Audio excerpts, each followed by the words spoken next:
Irmãos, nós estávamos com a série do panorama bíblico. Nós demos uma parada, paramos lá em Provérbios, lembra? Nós começamos o ano passado e agora nós vamos hoje reiniciar falando do livro de Eclesiastes. Amém? Então abra sua Bíblia comigo, o livro de Eclesiastes, capítulo 1.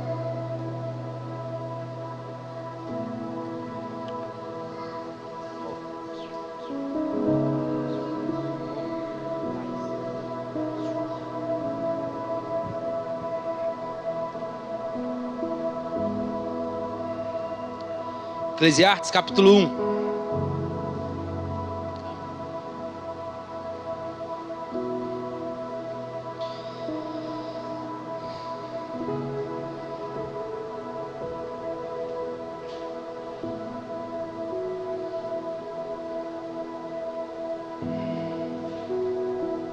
Quem encontrou? Simone, Priscila, tem cadeira aqui, ó.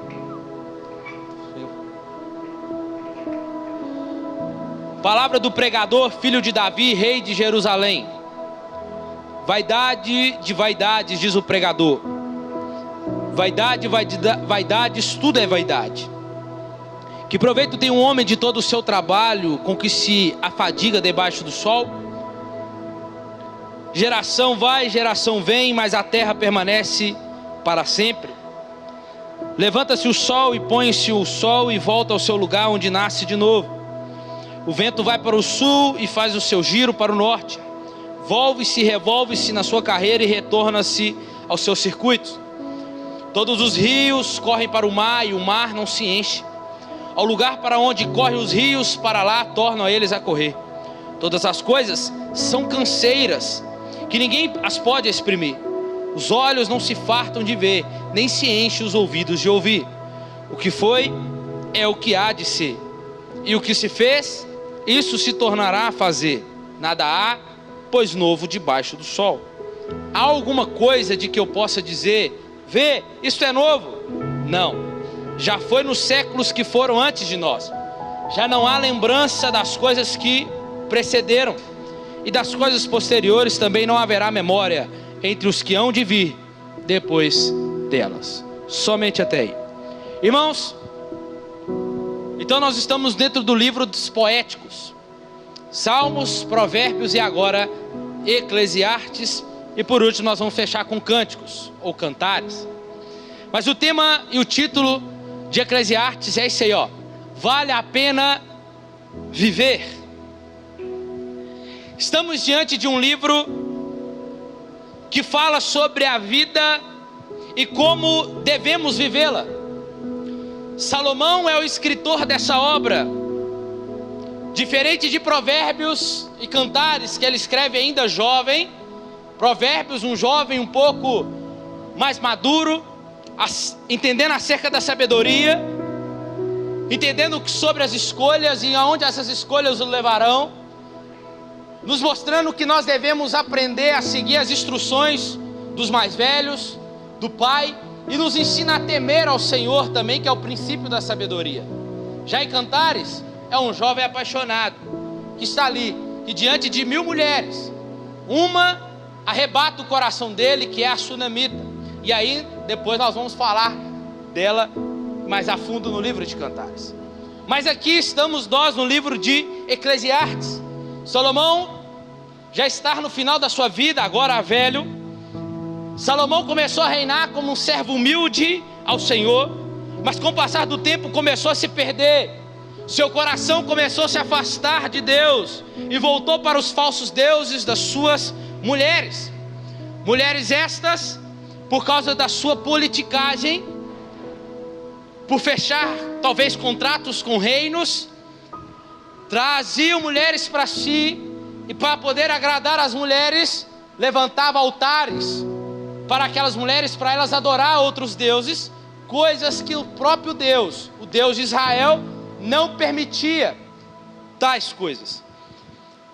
O que nós vemos então, que muitas das coisas que Salomão fez e que pareceram exaltar Israel, na verdade estavam indo contrária às verdades de Deus. Salomão, ao escrever Eclesiastes, então ele está no final da sua vida, aonde agora ele está refletindo, ele olha para trás e tenta buscar lições aprendidas.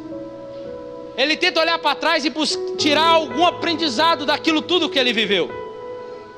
Provérbios e Cantares, provavelmente Salomão escreve quando ele era de fato fiel ao Senhor.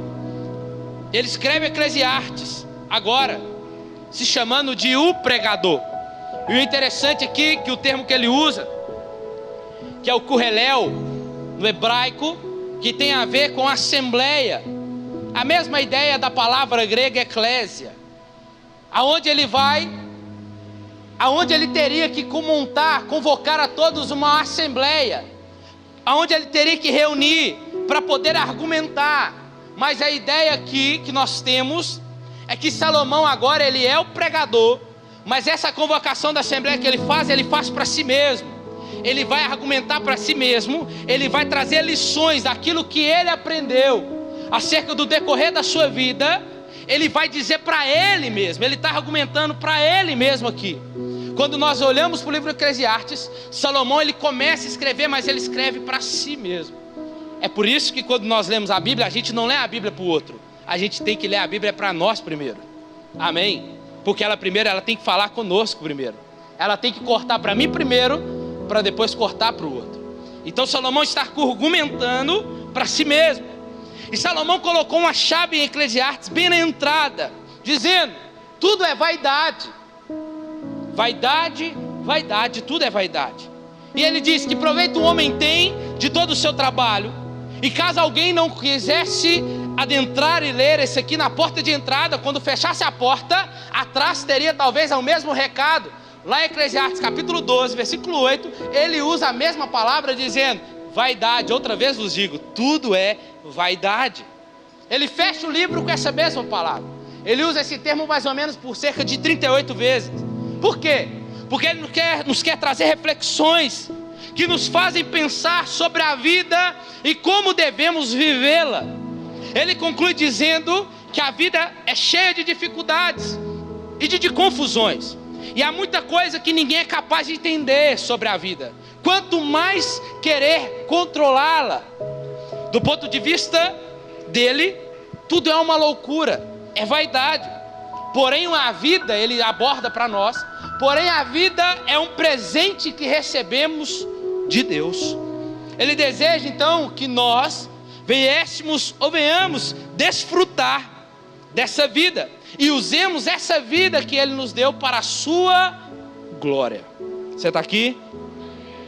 Assim, em vez de nos queixarmos daquilo que não temos, devemos começar a agradecer por aquilo que nós temos. Isso se chama contentamento.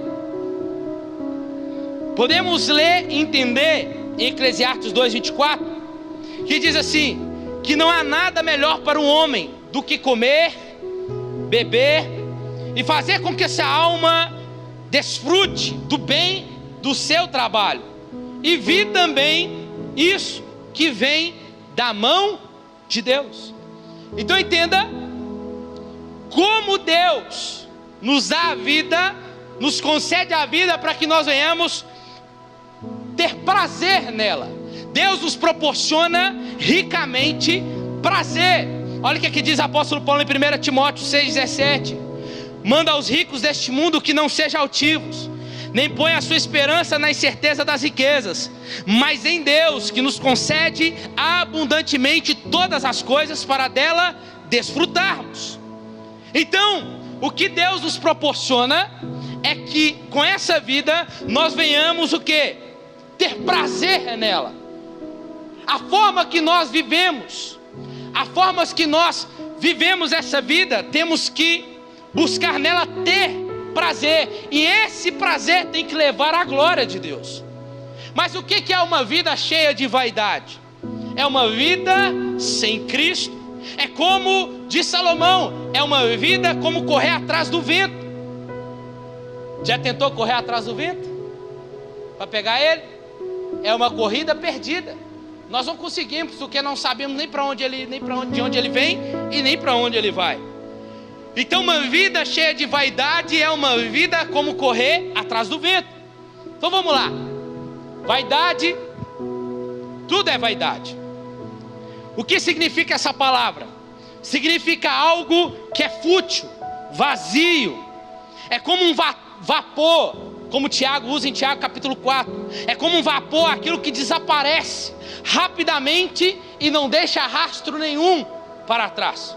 Por isso ele diz que debaixo do sol a vida é fútil, parece fútil. E é fácil nós nos deixarmos levar isso para o pessimismo. Só que é importante nós deixarmos as ideias pessimistas para viver aquilo que Jesus disse para nós. E o que Jesus disse para nós? Ele disse que eu vim para que tenham vida e tenham ela em abundância. Você está disposto a viver essa vida? Ou ler as palavras conforme Paulo diz em 1 Coríntios 15:58. Portanto, meus amados irmãos, sede firmes e constantes, sempre abundantes na obra do Senhor, sabendo que o vosso trabalho não é vão no Senhor. Nós sempre, quando lemos isso aqui, vemos numa visão eclesiástica, só de igreja. Mas não, Paulo está nos chamando a atenção aqui, que a forma nossa de viver, ela tem que glorificar ao Senhor. E tudo que nós fazemos nessa vida, seja na família, seja no nosso trabalho lá fora, entenda, ela não é vão no Senhor, desde que nós fazemos a vontade dEle. Amém? Então o nosso viver aqui nessa terra não é vão, se nós vivermos de acordo com a vontade de Deus. E é isso que Salomão ensina para nós. E a pergunta para nós é: será que vale a pena viver? Os conselhos práticos que visam a felicidade e o desfrute dessa vida por parte nossa que lemos são uma prova clara de quão enganados são aqueles que buscam estudar e consideram este livro de Eclesiastes uma obra pessimista ou resultado do trabalho de uma mente cínica ou incrédula. Só que é possível notar aqui o desejo que o escritor tem de evitar em seus leitores. Qual que é a ideia de Salomão para nós aqui com o livro de Eclesiastes? É que nós venhamos olhar para este livro e dizer assim: o que eu posso aprender? Se eu for por este caminho, eu sei aonde eu vou chegar. Se eu fazer isso, o final deste caminho é aquilo. Salomão está nos buscando aqui nos ensinar a evitar os sofrimentos pelos quais ele passou com escolhas erradas e sobre os quais aprendeu, tendo experiência valiosa a transmitir a respeito das complexidades e contradições da vida. Na primeira parte do livro, Salomão deixou claro que o esforço humano é inútil, porque seus resultados não são permanentes e nem garantidos. Enquanto na segunda parte do livro, ele demonstrou que a ignorância sobre o futuro e sobre os planos de Deus coloca o homem em uma situação complicada, a ansiedade, a preocupação do futuro. Agora Salomão volta ao prazer da vida e liga uma vida aceitável diante de Deus. Para o pregador, não existe a possibilidade de desfrutar a vida de verdade sem ser sábio, e não há como ser sábio sem temer ao Senhor, que é o ponto principal do livro de Provérbios. Então entenda, não tem como nós desfrutarmos dessa vida que Deus nos deu sendo um tolo. Não tem como. Agindo feito tolo, escolhas como de uma pessoa tola. E o que a Bíblia nos ensina? Se nós queremos viver uma vida, desfrutar essa vida para a glória de Deus, temos que ser sábio, agir com sabedoria, escolhas de forma sábia e temendo ao Senhor. Aí sim, o nosso caminho, a nossa vida será uma vida de prazer no Senhor. Para falar sobre felicidade e desfrute da vida, Salomão se vale de uma figura muito eloquente, lá no capítulo 11, versículo 7, ele diz assim, a luz é prazerosa e ver o sol é agradável aos olhos. Esse versículo costuma ser, de uma forma excessiva, interpretada de forma errônea. O que alguns dizem? Dizem que eles rendem a sentidos, significados provavelmente que vão além daqueles que leem isso aqui. Há quem diga que a luz aqui é um tipo de sinônimo para a alegria ou para a satisfação. Mas o ponto-chave aqui desse texto não é a luz em si. Não é isso. O caráter figurado da expressão não leva em conta a questão da luz em si, mas é o ato de ver o sol e ver a luz. Por quê? Porque ver o sol e ver a luz é coisa que só pode ser feita por quem está vivo. Somente. Com isso, o autor não se concentra na luz ou em algum sentido codificado para ela, mas na intenção de dizer que é bom estar vivo e aproveitar os momentos bons da vida que Deus nos dá. Você gosta de viver, irmãos? E aí Salomão ainda diz no capítulo 1, que proveito tem um homem com essa vida? Ele está dizendo, que vantagem tem um homem nessa vida? Que vantagem tem um homem? O que ele vai ganhar com essa vida diante de tantos problemas e dificuldades e adversidade? Que vantagem ele tem em viver? Para o cristão, sempre há como ter proveito nessa vida. Sempre. Porque tudo que o cristão faz é para o Senhor. A mãe que está aqui é uma dona de casa. A forma que ela cuida da casa, zela pela casa e cuida do marido, ela glorifica e faz para o Senhor. O motorista de aplicativo, a forma que ele dirige, leva o passageiro, ele está glorificando ao Senhor. Você está aqui? Cada forma, o jeito que nós trabalhamos, dirigimos, levamos no nosso trabalho, que seja qual ato que você está fazendo ali, se você está fazendo com excelência, como se estivesse fazendo para o Senhor, entenda, vantagem você tem, porque você faz para o Senhor. Para o cristão sempre tem como tirar proveito, porque tudo que ele faz é com alegria. Uma coisa é certa, que para o justo nenhum trabalho é vão, porque esse trabalho é feito no Senhor. Então, se tudo que fizemos seja dentro, tudo que nós venhamos fazer seja dentro da vontade de Deus. Salomão nos diz, como diz lá em Gênesis, ele não diz isso aqui, ó, comemos, bebamos, alegremos, pois amanhã morreremos. Ele não diz isso. Antes ele nos aconselha a confiar em Deus e a desfrutar daquilo que temos. Escuta isso aqui. Salomão nos ensina a confiar em Deus e a desfrutar daquilo que temos, em vez de nos queixarmos daquilo que nós não temos. Senão a gente vira uma criança, irmãos. Criança chora por aquilo que ele não tem. Sim ou não? Ele vê o brinquedo do outro e fala assim, eu quero, e aí ele chora. Passa o brinquedo na televisão e fala assim, você compra para mim? Compro, um dia eu compro. Aí chora às vezes porque a gente não tem condição de comprar. Mas aí você vira para ela e fala assim, olha dentro do seu quarto, olha o tanto de brinquedo que você tem, mas eu não quero. Assim somos nós, irmãos. Muitas das vezes nós somos descontentes. Em vez de nós confiarmos em Deus e desfrutar daquilo que temos, nós começamos a queixar a Deus naquilo que nós não temos. Isso se chama descontentamento. A vida é curta, é difícil, de modo que devemos aproveitá-la ao máximo enquanto podemos. Salomão tentou ser um filósofo acerca da vida, assim como eu e você tentamos filosofar, cheio de ideias acerca da vida, de pensamentos. Mas uma coisa eu e você temos que perceber, que ele também soube e disse, qual que é?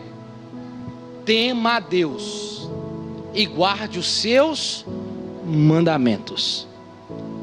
No final do livro ele faz questão de dizer, no meio da minha caminhada ele pode dizer, eu falhei, eu tropecei, mas você quer viver uma vida próspera, você quer desfrutar de uma vida em Deus, você quer viver uma vida de prazer, de deleite em Deus, tema Ele e guarde os seus mandamentos. Pronto. E não podia mais ninguém, irmãos, do que Salomão para escrever esse livro. Um homem que possuía riqueza, sabedoria, oportunidades necessárias para realizar os experimentos dessa investigação acerca da vida. Tinha que ser ele. E Deus não levou o rei Salomão a desobedecer a ele para que pudesse escrever esse livro. Mas Salomão usa dessas experiências como forma de preparar para a tarefa. E é o que ele nos ensina: a desfrutar da vida e a nos contentarmos com aquilo que ele nos deu. Contentamento não se ganha, irmãos. Contentamento se aprende. É sempre em meio, sabe aonde que nós vamos aprender a ter contentamento? É em meio às tribulações. É nos momentos difíceis que temos que olhar para aquilo que está nas nossas mãos e não para aquilo que ainda não temos. Contentamento aprende assim. O seu contentamento tem que estar com quem está com você. Quem? Se Deus está com você, então você tem tudo. Agora, o descontentamento muitas das vezes está sendo por eu e você colocarmos o pé fora da palavra. Então qual que é o sentido? Caminhe, ande na palavra, pela palavra, sob a palavra e com a palavra. Seja sábio e não tolo. Olha o que o apóstolo Paulo diz em Filipenses 4:10. A gente gosta desse versículo, né? Somente o 13. Posso todas as coisas que ele me fortalece. Mas antes de Paulo dizer que ele pode todas as coisas que ele me fortalece, ele nos ensina o contexto. Eu passei fome, passei tribulações, tempestades, fui perseguido. Tudo isso é o meu momento de escassez. Mas chegou um tempo também na minha vida que eu tive abundância, tive banquetes. Sabe isso aqui? Sabe a escassez quanto a abundância? Todas essas coisas, tanto a escassez quanto a abundância, eu posso passar tudo isso, porque em meio a tudo isso, Ele me fortalece. É isso que Paulo está nos dizendo ali no texto. Isso tudo. Então entenda, isso é contentamento que Paulo está nos ensinando. É um aprendizado, não é algo automático. O aprendizado do contentamento cristão não se dá por um meio ritual místico, mas pelo exercício da confiança em Deus. Os bens materiais devem ser vistos sempre como os dons de Deus e nunca como substitutos de Deus. O nosso contentamento deve estar em Deus mais do que nos presentes, nas dádivas que Deus pode nos dar. O contentamento de Paulo não está em coisas ou em circunstâncias. A base do seu contentamento se chama Cristo. Não é o dinheiro. É isso que Salomão está nos ensinando. Eu tive riqueza, tive mulheres, era o homem mais sábio. Tudo isso que eu tinha foi como correr atrás do vento. Eu não estava satisfeito. E estou aqui, está nos ensinando. Então entenda, a base do nosso contentamento é Cristo. Não pode ser o dinheiro, não são as coisas, não é um casamento, não são os filhos. Porque se a gente fala assim, eu vou estar contente quando eu tiver o carro assim. Eu vou estar contente quando eu alcançar um casamento assim. Eu vou estar contente quando eu tiver os meus filhos. Eu vou estar contente quando eu tiver a minha vida financeira plena. Sabe o que vai acontecer com você? Você nunca vai ficar contente. Porque o mal nosso de ser humano é sempre querer mais. É viver uma vida sempre querendo mais. É por isso que nós temos que aprender a nos contentar com aquilo que temos, mesmo que seja pouco nas nossas mãos, seja pequeno ainda nas nossas mãos. Se contente com pouco, para que quando chegar o muito, que é só Ele que pode colocar, aí sim você vai dar valor aqui aonde Deus tem te colocado. Ninguém começa grande, irmãos. Se alguém chegou lá em cima, chegou de elevador, alguém colocou lá, vai cair rapidinho. Porque o cristão, ele não começa lá, ele começa aqui, ó. É subindo, e é por degrau. E nesses degraus é Deus que vai forjando o nosso caráter. Deus vai nos preparando, irmãos. Então entenda, a sua plena satisfação não está em coisas, não está no seu casamento, não está nos seus filhos, não está numa vida financeira plena. A sua plena satisfação se chama Jesus Cristo. Para Ele, para Deus, o ser é mais importante que o ter, irmãos. Deus está mais preocupado em nos fazer ser do que nos dar aquilo que nós queremos. É ser caráter, padrão de Cristo. Humilhação ou honra, fartura ou fome, abundância ou escassez, eram situações vividas por Ele, mas no meio delas, e apesar delas, o apóstolo Paulo aprendeu a viver contente, pois a razão do seu contentamento estava em Deus e não nas circunstâncias. Irmãos, Paulo era um termostato e não um termômetro. Um termômetro não muda coisa alguma, apenas registra a temperatura. Um termômetro não tem poder de mudar as coisas, ele se deixa afetar-se por elas, pelo ambiente. Está sempre descendo ou subindo de acordo com a temperatura. Mas um termostato não. Um termostato, ele regula a temperatura do ambiente em que se encontra e faz as alterações necessárias. Paulo era um termostato, pois em vez de ter altos e baixos espirituais, de acordo com a mudança das situações, ele aprende a viver contente apesar das situações. Ele não era uma vítima das circunstâncias, mas ele era um vitorioso sobre ela. Sabe, irmãos, o que acontece? Isso é uma frase de Agostinho. Ele diz que o nosso coração ficará inquieto enquanto nós não repousarmos em Deus.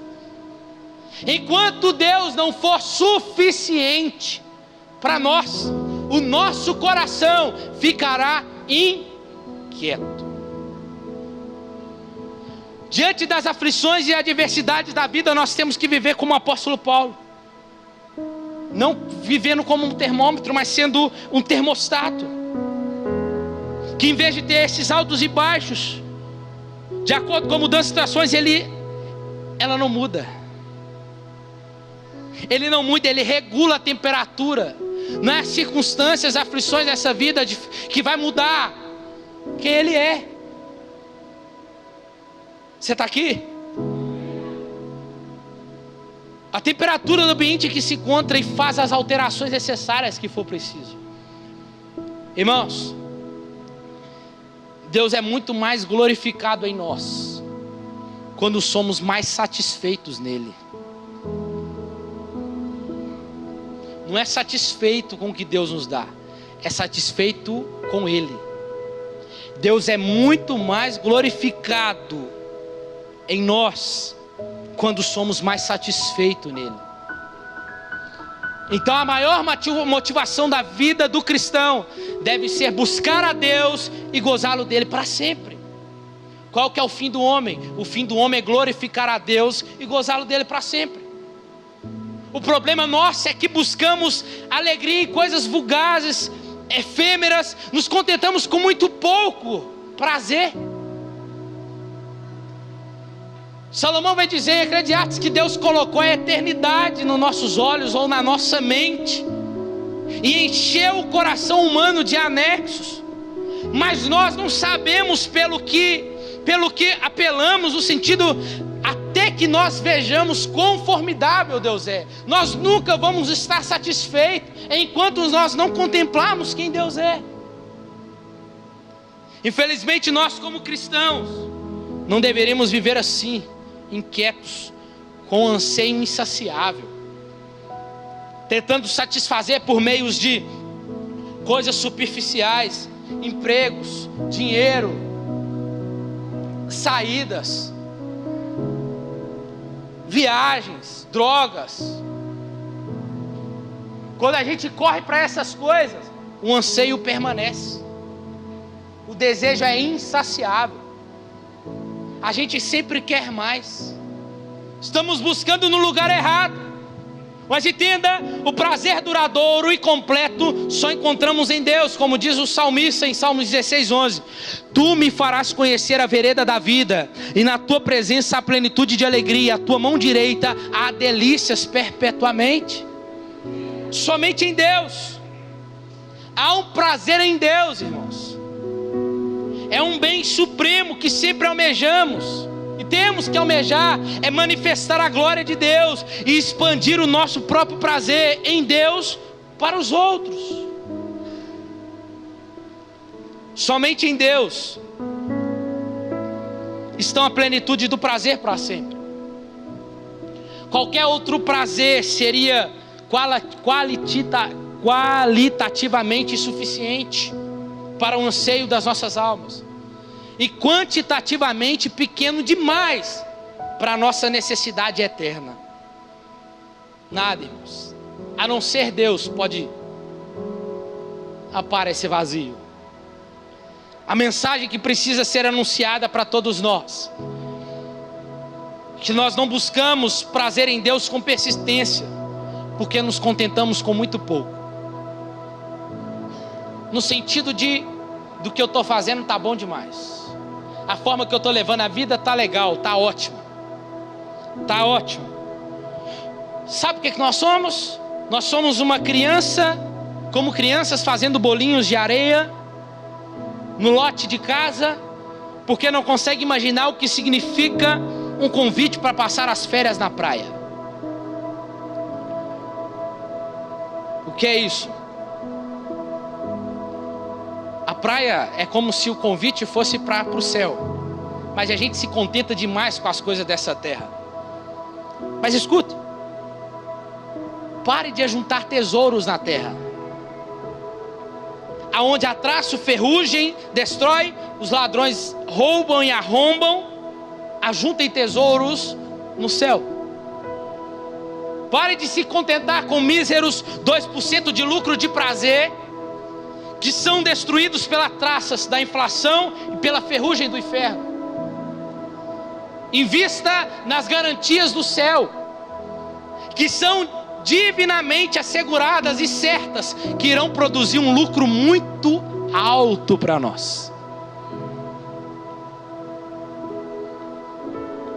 Não corra atrás do vento. Viva a vida, irmãos. Porque senão a gente começa a viver a vida como eu já disse outrora aqui. Não, eu tenho que ganhar a vida. Eu tenho que trabalhar. Meu filho, para minha filha. Eu tenho que isso, eu tenho que fazer isso, eu tenho que fazer aquilo. Só que vai chegar um dia, quando seu filho estiver maior, que exemplo que você deixou para ele? Eu tenho que trabalhar, eu tenho que correr atrás, eu tenho que fazer isso, eu tenho que fazer aquilo. Não é sobre ganhar a vida, é sobre viver a vida, irmãos. Você pode chegar em algum momento da sua vida que o seu filho pode virar para você e falar assim: o que eu queria de você não era o seu dinheiro, era o seu amor, era o seu carinho, era um tempo com o Senhor. Porque a gente gosta, irmãos, trabalhar não é pecado, trabalhar é de Deus, não trabalhar é pecado. Mas tudo que é excesso, tudo que é demais, pode virar pecado. Aí eu te pergunto, pode custar o quê? Pode custar sua casa, pode custar seu casamento, pode custar os seus filhos. E aí?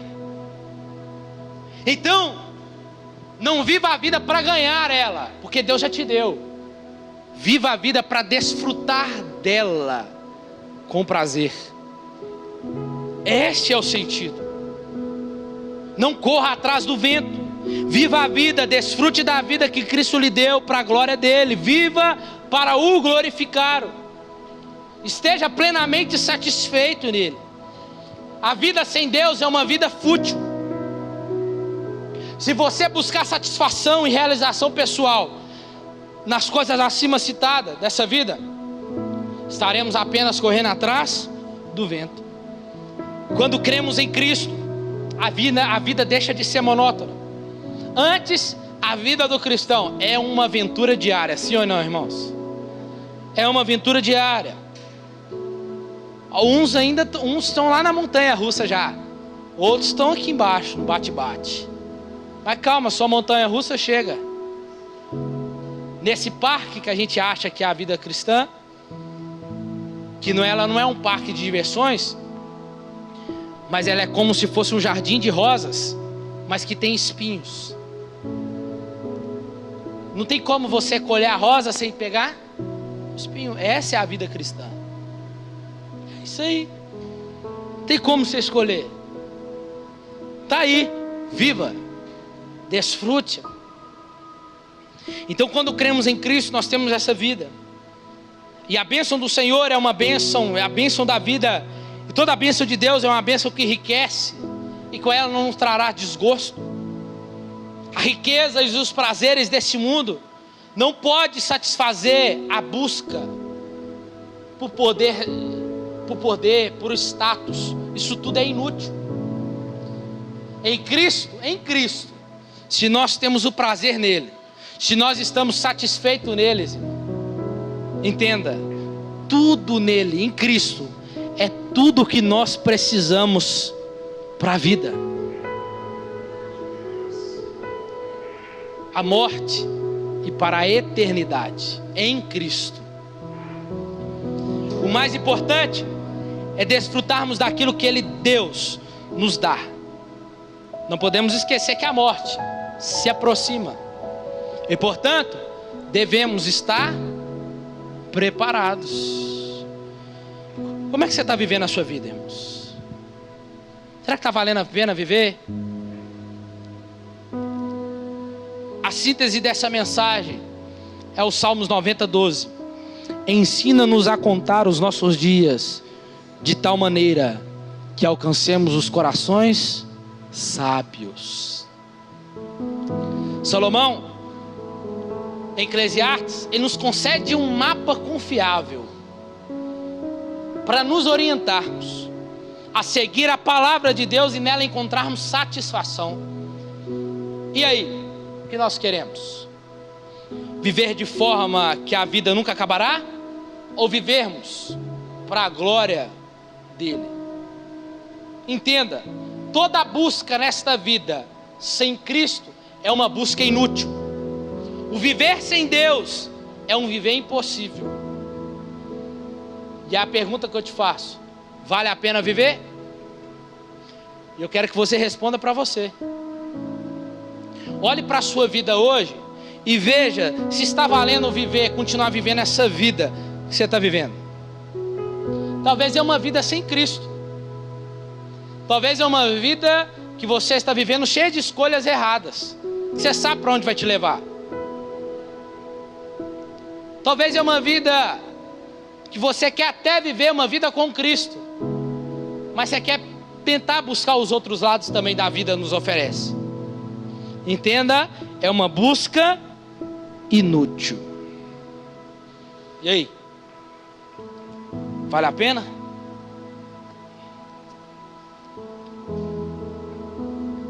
E como a gente termina todo o sermão do panorama bíblico, nós vemos Cristo em todos os livros da Bíblia. Em Gênesis, Jesus, ele foi a semente da mulher e o início de tudo. Em Êxodo, ele é o nosso cordeiro pascal. Em Levítico, ele é o nosso sacerdote e sacrifício. Em Números, ele é a rocha ferida. Em Deuteronômio, ele é o verdadeiro profeta. Em Josué, ele é o fio escarlate que salvou Raabe, tipificando o sangue derramado na cruz por Jesus. Em Juízes, ele é o nosso juiz. Em Ruth, ele é a nossa redenção. Em 1ª e 2ª Samuel, ele é o nosso rei esperado. Em 1ª e 2ª Crônicas, ele é o Deus que permanece fiel à aliança. Em Esdras e Neemias, é o grande e fiel restaurador. Em Esté, ele é o Deus da providência. Em Jó, ele é o nosso redentor que vive. Em Salmos, ele é o nosso pastor, o guarda de Israel, o refúgio e fortaleza, aquele que é o louvor a Deus, é aquele que mostra quem Deus é. Em Provérbios, ele é a sabedoria de Deus. Em Eclesiastes, ele é o grande pregador fiel. Fica de pé no seu lugar.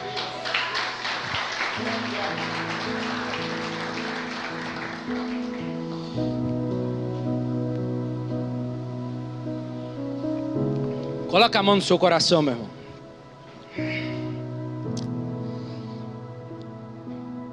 Faz uma introspecção, olha para dentro de você aí.